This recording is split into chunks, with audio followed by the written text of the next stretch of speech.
Assalamualaikum warahmatullahi wabarakatuh. Selamat pagi anak-anak hebat.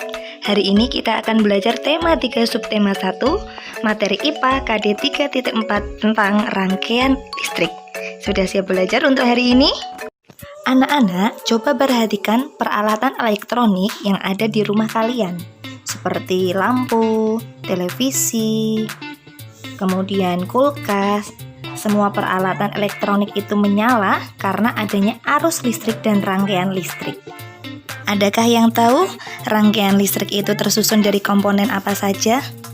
Iya, betul. Rangkaian listrik tersusun dari sumber listrik, konduktor listrik, dan alat listrik. Untuk lebih jelasnya, perhatikan gambar rangkaian listrik berikut ini.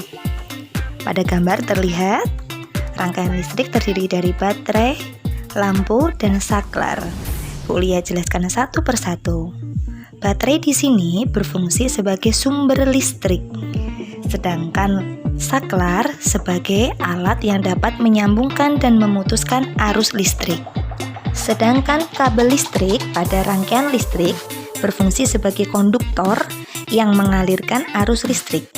Sedangkan lampu di sini sebagai alat listriknya berfungsi mengubah energi listrik menjadi energi cahaya. Nah, itu tadi anak-anak contoh rangkaian listrik sederhana. Anak-anakku semuanya, rangkaian listrik dibedakan menjadi dua, yaitu rangkaian terbuka dan rangkaian tertutup. Kalian dapat memperhatikan gambar rangkaian listrik terbuka, yaitu di mana saklar tidak terhubung sehingga arus listrik tidak mengalir. Sedangkan rangkaian listrik tertutup di mana saklar terhubung sehingga arus listrik dapat mengalir. Rangkaian listrik yang tertutup anak-anak dibedakan menjadi dua, yaitu rangkaian seri dan rangkaian paralel. Dapat dilihat pada gambar rangkaian seri, yaitu rangkaian yang disusun secara seri, berjejer dan tidak bercabang aliran listriknya. Sedangkan rangkaian paralel, rangkaian yang disusun secara bercabang aliran listriknya. Lalu, bagaimana cara kita membedakan antara rangkaian seri dan rangkaian paralel? Maka, kita harus memperhatikan ciri-ciri dari rangkaian listrik tersebut. Oke, yang pertama, ciri-ciri rangkaian seri. Rangkaian seri, ciri yang pertama yaitu rangkaian listriknya dipasang secara berurutan dan tidak bercabang.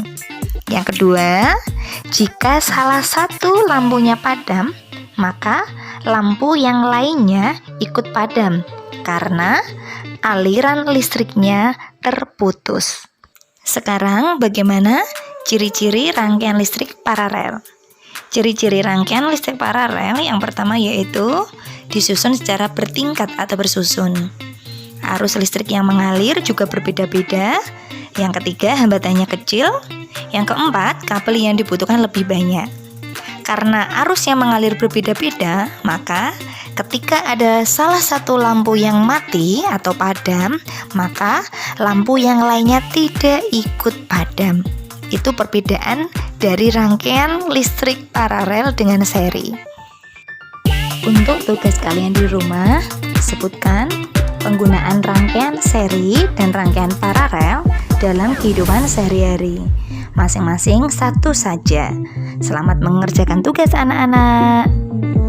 Cukup sekian pembelajaran pada pagi hari ini. Selamat bertemu Bu Lia lagi pada video berikutnya. Wassalamualaikum warahmatullahi wabarakatuh. Bye-bye.